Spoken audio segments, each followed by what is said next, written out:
근데 그때 이제 우리가 큰 이제 또 벽을 하나 만났어요. 그 사람들 중에 한 사람이 너 우리 경비원 본 적 있네요. 아니 그 전에 뭐라 그러냐, 야 다 좋은데 이거가 너무 쓰기 어렵다는 거예요. 그래서 무슨 얘기냐 그랬더니 너 우리나라에 경비원 본 적 있네요. 그래서 무슨 얘기냐, 우리 경비원은 덩치 이따만한 흑인이 중학교밖에 안 나온 애가 무슨 컴퓨터 앞에서 더블 클릭을 하냐는 거예요. 걔들은 모른다요. 꾹꾹 누르고 버튼도 이따만 해야 되고 아무것도 모른다. 그러니까 이 첨단 장비를 가져와봤자 쓸 수가 없으니 이걸 스탠드얼론, 인베디드형, 그러니까 비디오 그 DVD 플레이어처럼 꾹꾹꾹 누르면 되는 걸로 해줘라. 황당한 거죠. 그래서 이제 느낀 게, 이게 시장이라는 게 어떤 새로운 DVD 플레이어 지금 다들 쓰고 있고, 지금은 이제 뭡니까, 이제 블루레이 쓰고 있는데, DVD 플레이어가 비디오 그 테이프를 바꾸는데 10년 넘게 걸렸어요. 그 이유가 뭐였어요? 물론 그 전에 영상들 이슈도 있겠지만 상당히 오래 걸리는데, 어떤 새로운 제품이 나오는데 그 제품으로 갈아타는데 이게 쉽지가 않더라는 거죠. 그래서 이제 우리가 그때 생각했던 거지, 그럼 내가 뭘 할까? 그래서 두 가지를 생각했어요. 하나는, 자, 그럼 레퍼런스를 만들어야겠다. 이게 이제 울타리가 있어요. 울타리가 쫙 있는데 양들이 여러 개 있어요. 울타리 너머는 초원이 있어. 양들은 저 초원에 있는 풀을 먹고 싶어. 근데 울타리 때문에 못 넘어가. 근데 알고 보면 이 울타리는 누구나 어느 양이나 다 넘어갈 수 있는 굉장히 낮은 울타리예요. 근데도 어느 누구도 먼저 안 넘어가요. 그러면 먼저 넘어가는 놈 몇 놈 만들면 되는 거예요. 사업에도 똑같아요. 여기서도 그럼 먼저 넘어가는 놈 만들자. 그게 레퍼런스 사이트 구축하는 거죠. 그래서 그때부터 그럼 이 장비를 쓰는 데가 어디냐? 첨단을 원하는 데가 어디냐? 그래서 이제 아까 뭐 봤던 나사, 유니버셜 스튜디오, 푸동국제공학, 이런 데를 이제 막 하면서 이제 넣었어요. 나사에 넣었을 때 아마 KBS에서 인터뷰했을 거예요. 우리 장비가 나사에 들어갔으니까, 저도 굉장히 기뻤죠. 그런 작업을 하면서 동시에 스탠드얼론에 해당하는 그런 원하는 제품을 또 세계 최초로 먼저 개발을 들어갔던 거예요. 그렇게 해서 이제 하나의 큰 또 러닝이죠. 배우고 이제 넘어오면서, 그래봤자 이제 이때 98년도 6월에 제품 출시했으니까 요 월 동안 매출 올렸던 게 3억이에요. 그때 아마 그 전국에 있는 우체국에 한 몇십 대 넣었던 것 같아요. 그래서 이제 여기 빌드 레퍼런스. 그러니까 여기서 이제 이 과정에서 굉장히 중요했다고 생각했던 게 선택과 집중이라는 말을 썼어요. 그러니까 용역을 하지 않고 한 분야를 선택하고 거기에 집중해서 했던 것이 결국에는 성공의 요인 아니었냐, 이렇게 보는 거고요.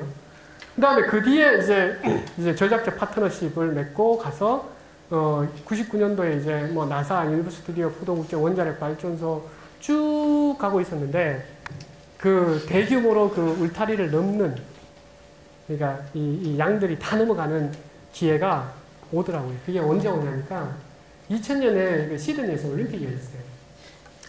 올림픽 그 스타디움도 만들고 어쩌고 저쩌고 하는데, 이제 이 새로 이제 건물을 지으니까 그 호주에서 여기에 들어가는 보안 장비는 최첨단으로 하자. 그래가지고 호주에 있는 그 전문 저널에서 전 세계의 디지털 비디오 레코더를 다 모았어요.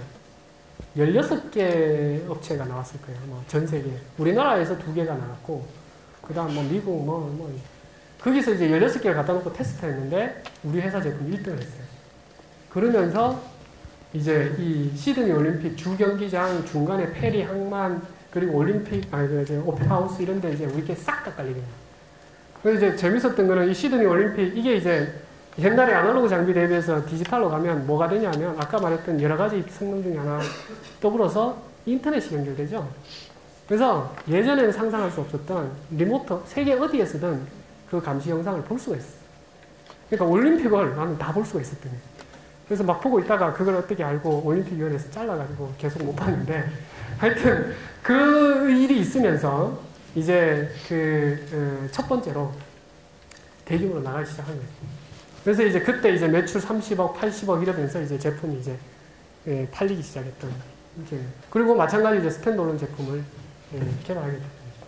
그러니까 그 당시에 사실 요 95년부터 95년도 말입니다. 6년을 지나서 작업하고 제품 개발하고 요 있었던 요 몇 가지 한 1, 2년, 2, 3년에 굉장히 많은 그 어떤 선택의 기로에 있었고 그 선택의 기로에서 어떻게 보면 정말 용케 잘 선택을 했는데 그 중심점이 뭐였냐 하면 내가 왜 창업을 하느냐 내가 어느 방향으로 하기 위해서 이걸 하느냐라는 것을 가지고 있었기 때문에 굉장히 판단하는데 편했던 것 같아요. 무엇보다. 그 다음에 두 번째는 아까 약자의 전략. 내가 갖고 있는 것을 극대화하고 내가 갖고 있지 않는 것은 제휴를 하자. 그렇게 만들어서 굉장히 빠른 시간 내에 이제 성장을 하게 됩니다. 몇 시에?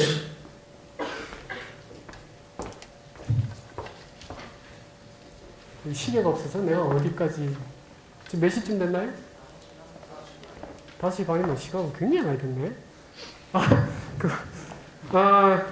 언제 그렇게 됐지? 빨리 그럼 넘어갈게요. 밥 먹어야 되니까. 그래서 사실 그 앞에서 굉장히 이제 초기에 이미 틀이 만들어졌기 때문에 그 뒤에는 사실 이제 규모의 경제에 의해서 커가는 일. 그 사이에 이제 우여곡절도 있었어요. 이제 급성장한 거죠. 400억까지 올라가고 코스닥 가고 코스닥 가면서 이제 내가 그때 34살인가? 아무것도 없이 정말 돈 한 푼도 없이 시작했는데 우리나라 40대 이하 갑부 리스트에서 1위는 삼성전자 이재용 부회장이고 회장이고 제가 21인가 하더라고요. 하여튼 몇백억을 벌었어요. 그렇게 해서 이제 아주 젊은 나이에 성공을 했는데 그러면서 이제 쭉 가는 데 있어 가지고 이게 항상 이 즐거운 날은 없고 이게 잘 된다 그러니까 국내에 이거 비슷한 회사가 100개가 넘게 생기고 중국의 대만의 회사들이 막 쫓아오고 저가 덤핑하고 막 이러는데 이런 부분들을 넘어가는데 있어서 우리가 이제는 기술만이 아니라 퀄리티 그리고 서비스 즉 나머지를 갖고 있는 부분을 확대해 나가는 그런 부분으로서 이제 계속 그 경쟁력을 가져가서 보통 이제 성장이 S자 곡선을 그립니다. S자 쭉 성장하다가 뭔가 이렇게 혹한기가 와요. 그럼 거기서 이제 나는 그 혹한기를 굉장히 좋아해요. 왜냐하면 내가 체력이 강하면 나는 감기에 걸리지만 다른 사람은 얼어 죽어요. 그래서 얼어 죽을 수 있는 기회가 오기 때문에 나는 그걸 굉장히 좋다고 봐요. 그래서 그 혹한기 때 우리는 체력이 강한 만약에 혹한기가 아니고 따뜻한 날씨면 소위 말해 개나 소나 다 살아요. 그렇기 때문에 이게 이 경쟁이 안 되는데 혹한기가 한 번씩 올 때마다 우리는 한 번 더 점프업을 하게 되는 그런 게 되고 그래서 이제 계속해서 이 성장을 첫 번째는 이제 그런 저가 출력 경쟁에서 이제 우리가 계속 성장해 왔던 원가 절감이나 이런 품질로서 성장을 또 해왔죠. 그렇게 해서 쭉 있는데 이제 가장 세 번째 변화는 이제 이 2009년도에 매출에서 보면 알겠지만 우리는 그 전 세계 리먼 브러더스 사건 때문에 이제 금융시장이 크래시가 됐죠. 그러면서 선진국이 모두 다 이제 붕괴가 되면서 우리가 지금 항상 하고 있었던 프리미엄 마켓, 그러니까 굉장히 가격적으로 상당히 높게 쳐주던 시장이 정체가 되거나 줄어들기 시작했어요. 근데 다행스럽게 우리는 지금은 우리가 이제 강자가 된 거예요. 세상에서 세계 1위도 했고, 그 다음에 우리 인력도 엄청나고, 경험도 10몇 년 있고, 벌써 우리 제품은 세계에 엄청 깔려있고, 이제는 전략을 바꿔야겠다. 강자의 전략으로 가겠다.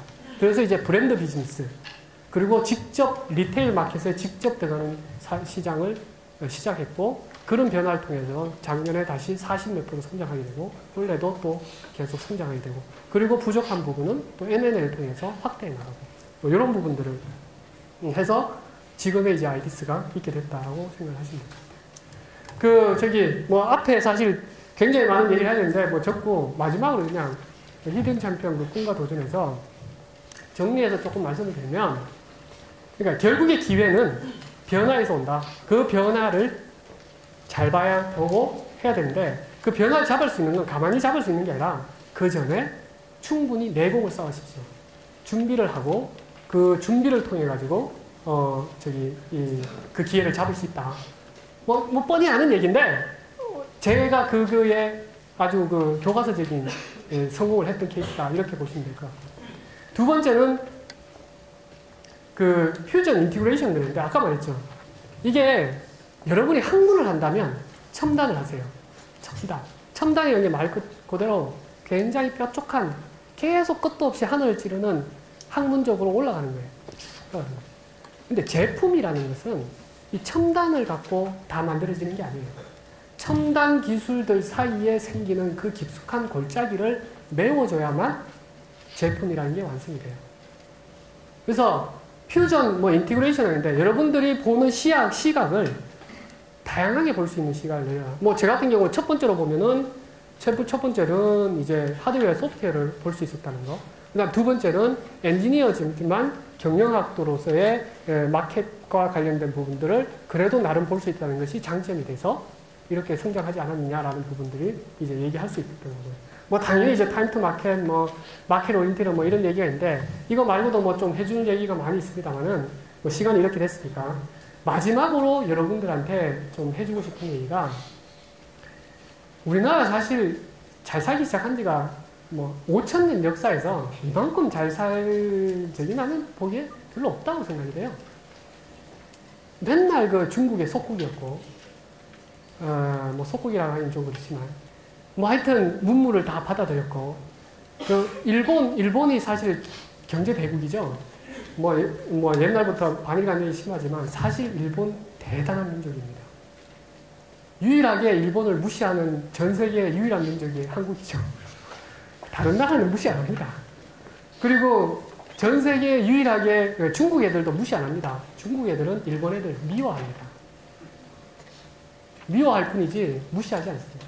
그만큼 일본이 굉장한 대단한 나라이고 중국도 대단한 나라이고 그 사이에 있는 한국이 사실 중국에 받았던 문물 몇 개 좀 전수해줬다고 저기 문화종속국이 얘기하는데 사실 그건 아니고 이제부터가 이 부분에서 이제 잘 살아야 되는데 사실 중국이 저렇게 그 문화혁명 하는 동안 우리나라가 사실 중국을 우습게 보는 그런 기회가 왔었고 일본이 저렇게 10년에 잃어버린 10년을 할 동안 우리는 이제 빨리 때문에 디지털 때문에 이렇게 끌었는데 이게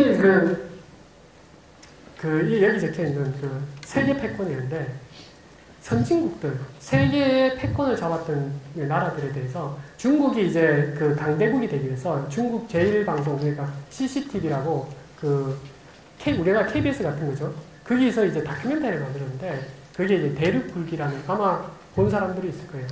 대륙불기라고 해서 이제 중세나 고대부터 전 세계를 휩쓸었던 강대국을 분석하고 뭐가 이 강대국을 만들어내냐라는 것을 다큐멘터리로 해서 만든 게 있어요. 거기에 최종 결론은 뭐냐면 그런 강대국이 될 수 있었던 가장 기본은 과학기술이다. 정치도 아니고 뭐도 아니고 국민성도 아니고 과학기술이 발전한 나라가 결국에는 세계의 패권을 잡았다. 그리고 그 패권을 잡는 그것을 어떤 식으로 가장 크게 표현을 했냐면 예전에는 군사력을 했어요. 침공을 하고 뺏고 약탈하고. 근데 지금은 그렇지는 않죠. 지금도 그런 군사력이 상당히 역할이 크지만 지금은 이 무한 경쟁이 결국에는 산업계에서 일어나고 있고 기업을 통해서 일어나고 있고 그래서 우리나라가 더 강대해지고 더 기업의 존재 가치가 뭔가 고등학교 때 배웠을 때는 아마 이익 창출이 존재 가치고 주주의의 극대화가 존재 가치. 그게 아닙니다. 나는 생각하는 것은 기업의 존재 가치는 나의 성공도 아니고 사회의 부를 축적하는 게 기업의 역할이라고 생각해요.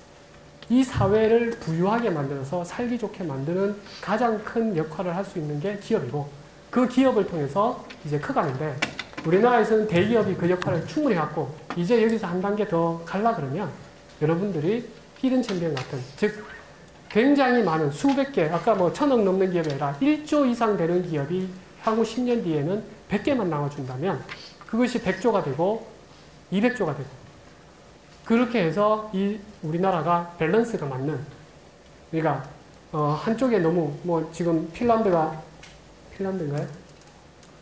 노키아가 핀란드인가요?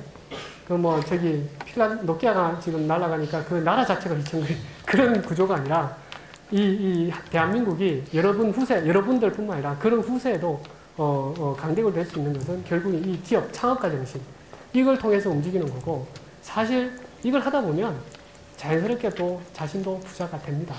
그래서 단순히 자기가 부자가 되기 위해서 무슨 일을 했을 때라는 것보다 이 부분까지 얻을 수 있다 그러면 분명히 자기가 하는 일에 충분히 의미 있는 그런 삶이 되지 않겠나.